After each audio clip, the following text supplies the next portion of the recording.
All right, ladies and gentlemen, this is Mr. Hutson.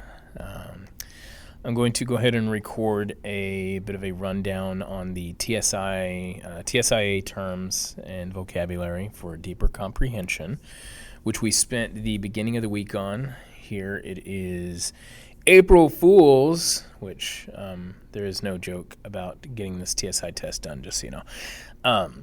Those that you know are signed up for taking this test, we're going to try to get you through. Okay, so the goal behind this recording is to just give you another run through of all the vocabulary and the terms and some examples of how they're used. So some of the main things you need to understand are main idea. So we know that the main idea of a passage is the central point or message of a passage. We know that supporting details are facts or examples or descriptions that explain what the main idea is, and it supports the thesis, the overall claim that the author is making. We have inference, which is a conclusion drawn from evidence and reasoning, and we do know that inferences are a combination of what we already know mixed with what comes out before us in new pieces of reading, bits of data, bits of information. So an inference, you may have formerly called this an educated guess, but in secondary and post-secondary education, we call it an inference. It's where you infer or guess based upon what you know and what you just learned. Then we have conclusions, which are the logical end or summary of a passage based on any given information. We have author's purpose, which is the reason an author wrote a text. And if you need to remember author's purpose in just a simple acronym, you can remember PIE, P-I-E, and that is for persuade, inform, or entertain. Sometimes people throw an extra E in there instead of it just being persuade, inform, entertain. They also say to explain, but I don't think the extra E is needed because you explain when you inform, to a degree. And I'm certain some linguistic scholars will argue with me on the semantics there, but don't stress about that. For all intents and purposes, PIE, PIE, is author's purpose. Persuasion, informing, or entertaining. Just remember the PIE. Tone. We know that what you put into a piece of writing begets what you receive from the piece of writing. So tone goes in, mood comes out, and we know that tone is the attitude that an author gives a piece of writing or anything that they're creating. And it's their attitude. Are they sarcastic? Are they serious? Are they neutral? Are they fearful? Are they angry? Is there a specific tone that goes in that makes you receive a different mood? And I've given you the examples of when your parents or significant other perhaps may approach you about getting something done, and they say, hey, I need to know if you can do the dishes for me. And you receive that a little bit differently than, I told you to do the dishes. So the tone that you deliver a message with changes the mood that the recipient has of that message. And I think y'all know, and you've probably heard before, it's not what you said, it's how you said it. Moving on from tone and mood, we get to theme. You should know that theme is the underlying message or lesson in a text. So what is the overall and underlying, I guess we could say, the underlying theme of a birthday party? Well, sometimes they say the theme is going to be pirates. And the whole thing is about pirates and how pirates steal treasure. And we may have themes that are elegant and 1920s, the Roaring Twenties. That's an overall theme. So it kind of encompasses and surrounds everything inside the passage or inside the event. So your theme is the underlying message or lesson within a text. What's the one thing that keeps creeping back up as a commonality in that text? Then we have paraphrase, which is to restate a passage in your own words. And if I ask you to paraphrase a story, you could simplify it in your own understanding and deliver it to me in writing or in a verbal response. If I were to say, hey, I'd like you to paraphrase the Itsy Bitsy Spider, you might, with a decent paraphrase, say there was a spider that climbed up a building and got rained out. And it tried again after the rain went away. It's a paraphrase, right? It takes the important clues, the important information, and it summarizes it into something quite similar to the original story. But it's your take on it. So a paraphrase, think of para as running alongside or working with phrase. So a phrase that works well with the original story. Moving on from paraphrase, I mentioned summarize. It's pretty close. It's a brief statement of just the main points of a piece of writing. So if I ask you to summarize what we did today, we took notes over reading and comprehension terms and TSI questions. Pretty simple. Basic summary. And let me see here. We have context clues, which are hints within the text that help define perhaps some unknown words. If we wanted to give examples of context clues, they could say that the sneaky individual made his way around in the dark, and that could give us a hint that we're talking about either some sort of nighttime creature like a raccoon or a burglar. We use little hints that help define some unknown words or unknown terms. We talked in detail about explicit information and implicit information. We know that explicit is bold, clearly stated, right in your face information, and we don't have to make any guesses about what it is. It is clearly stated. Implicit, think of implications or implying, or something that is not really put boldly in front of you. It's kind of suggested but not directly stated. So something that is implicit is something that is trying to imply something. It's trying to lead you to think about something without actually saying it. It's almost as if you were trying to clue in your parents about really wanting to go to that new Mexican restaurant downtown, and you're like, man, it sure has been a long time since we went to a good, authentic Mexican restaurant downtown. And your parents are like, are you trying to say blah, blah, blah? That's you implying that you wanted to go. And sometimes our parents may do the same thing to us, where they say, hey, gosh, it's been a long time since I've seen a cabinet full of dishes. Yeah, it'd be nice to see that again. So they're probably implying that they want you to get the dishes done. It's called an implication. And that is implicit information. So explicit, bold and in your face, clearly stated, and then implicit is where information is suggested but not directly stated. Denotation. Remember that the letter D in denotation is for dictionary definition of a word. So dictionary definition is the denotation. Denotation, dictionary definition.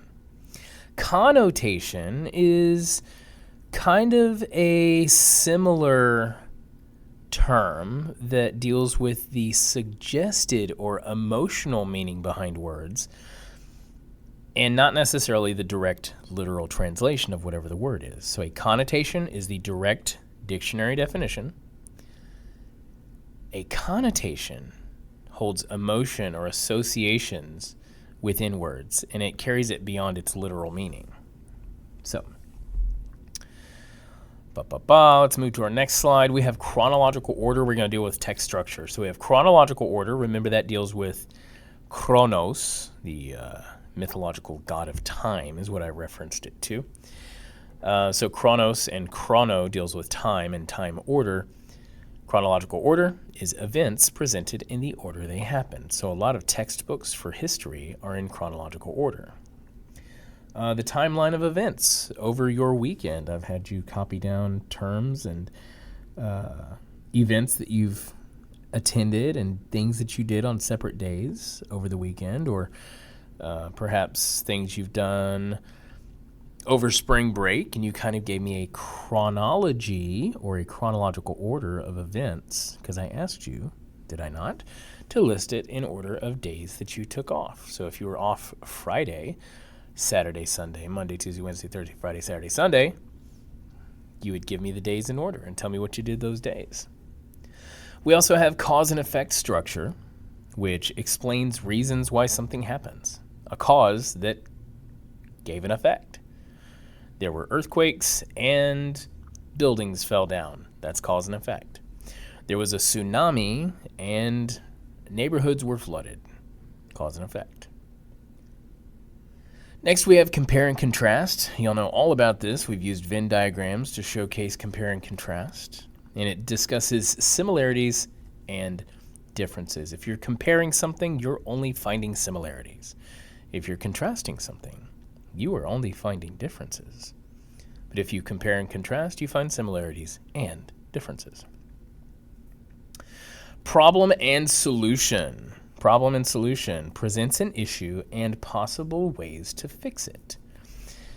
We had a pandemic come about years ago now, several years ago.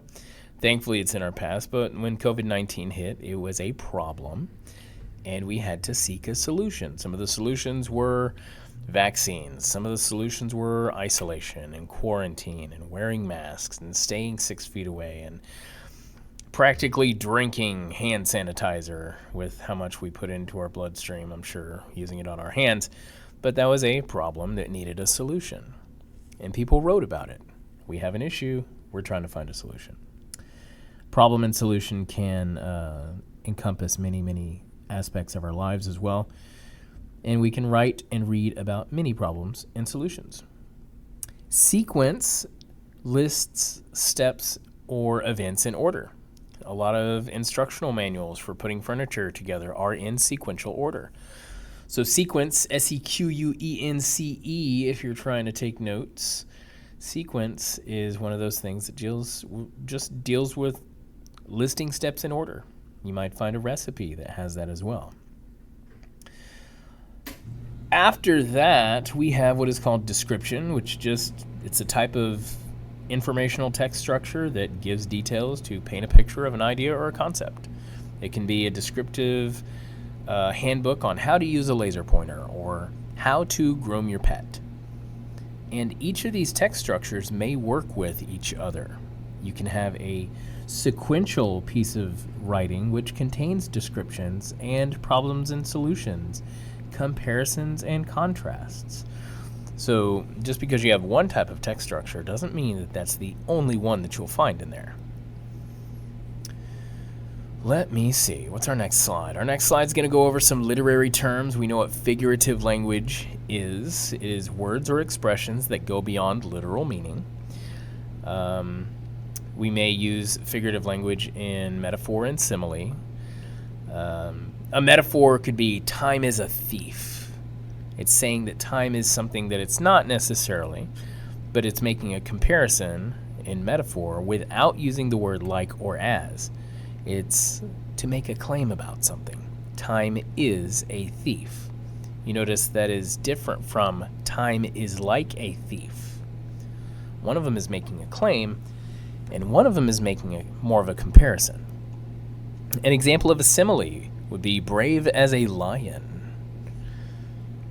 You could say, perhaps, that Timothy was a brave lion, and that is not making a comparison, it's using metaphor, because it did not use the word like or as.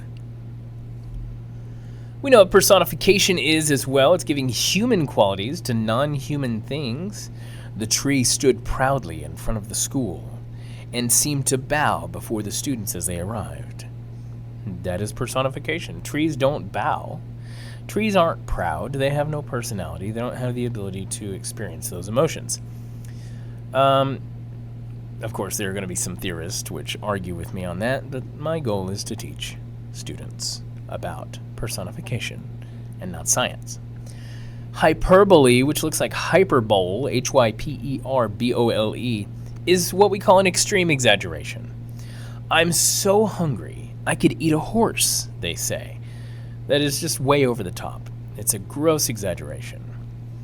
She was as big as a house, or he ate a sea's worth of food at the Olive Garden. Like, who knows? It's just a hyperbole. It's when someone exaggerates.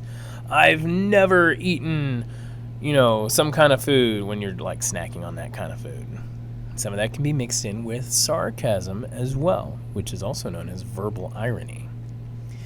Moving on, we know what onomatopoeias are. What onomatopoeia is, it's a word that imitates a sound like buzz or sizzle or clap, snap, pop, pow, bam, wow.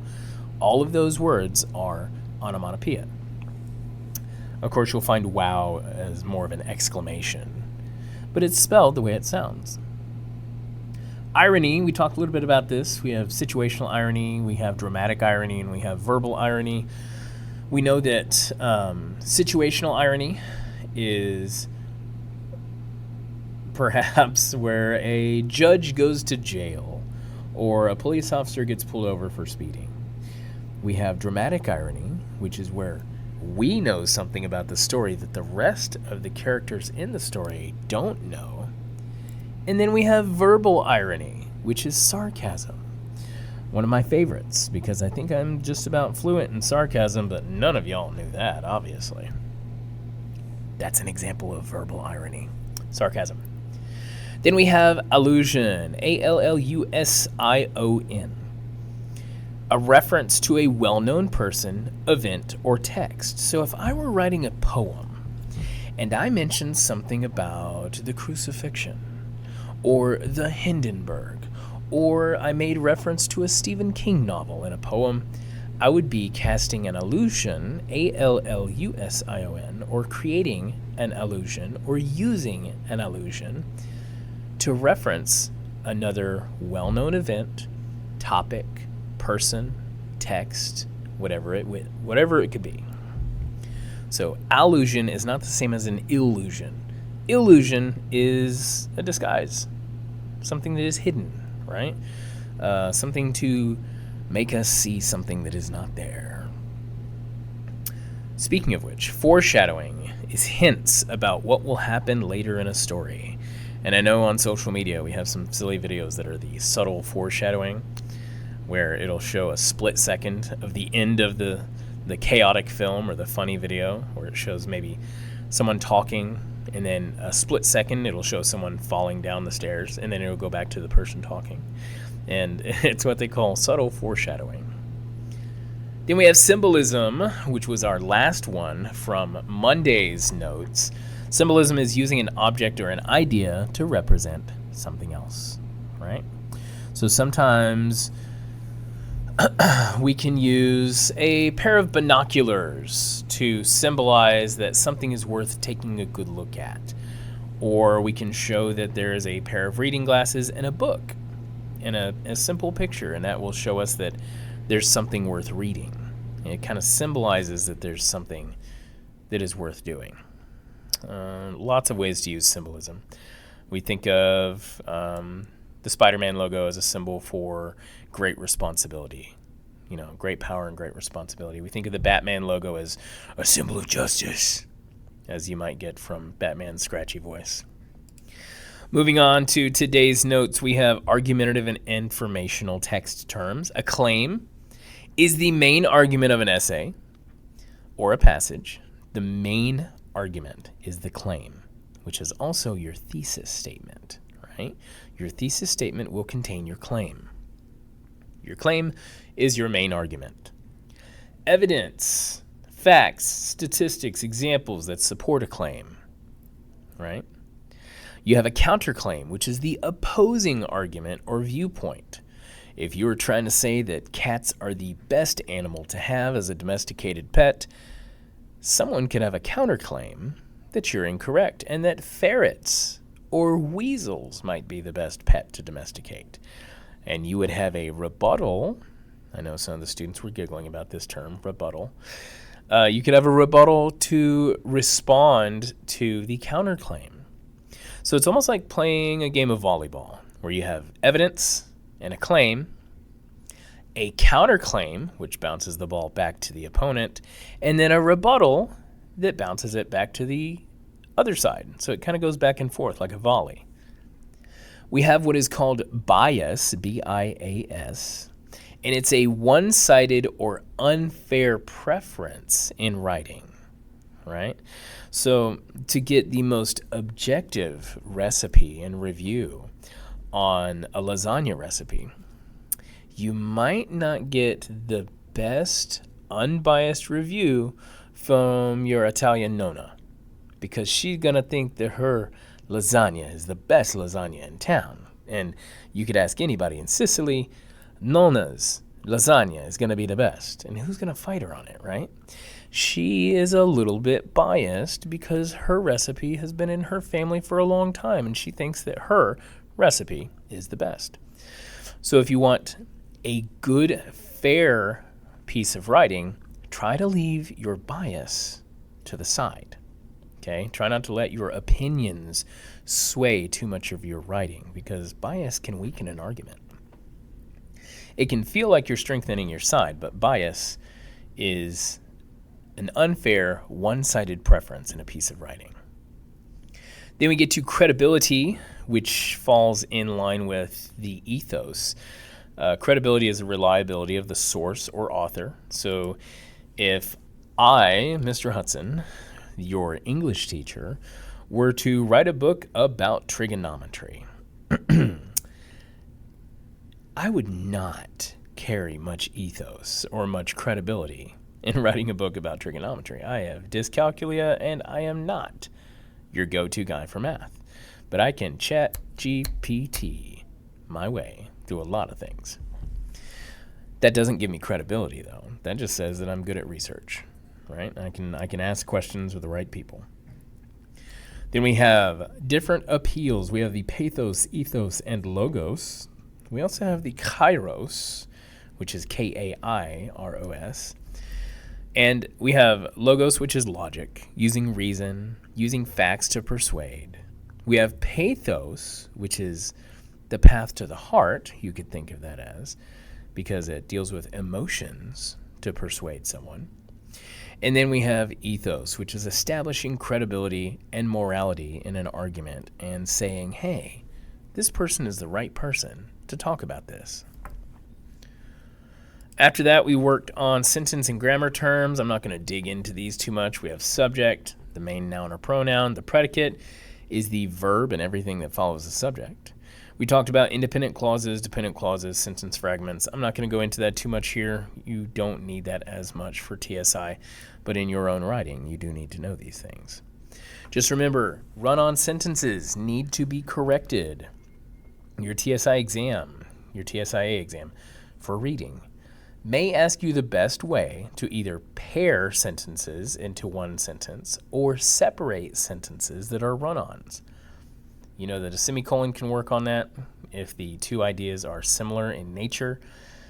One example would be the two sentences, I took my dog for a walk today, period, and he liked looking up at the trees and barking at the squirrels, period.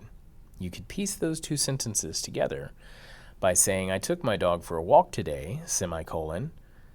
He liked looking up at the trees and barking at squirrels, period. That's one way to put them together, because they're two like sentences that do belong together in the same context, but you could also leave them as separate.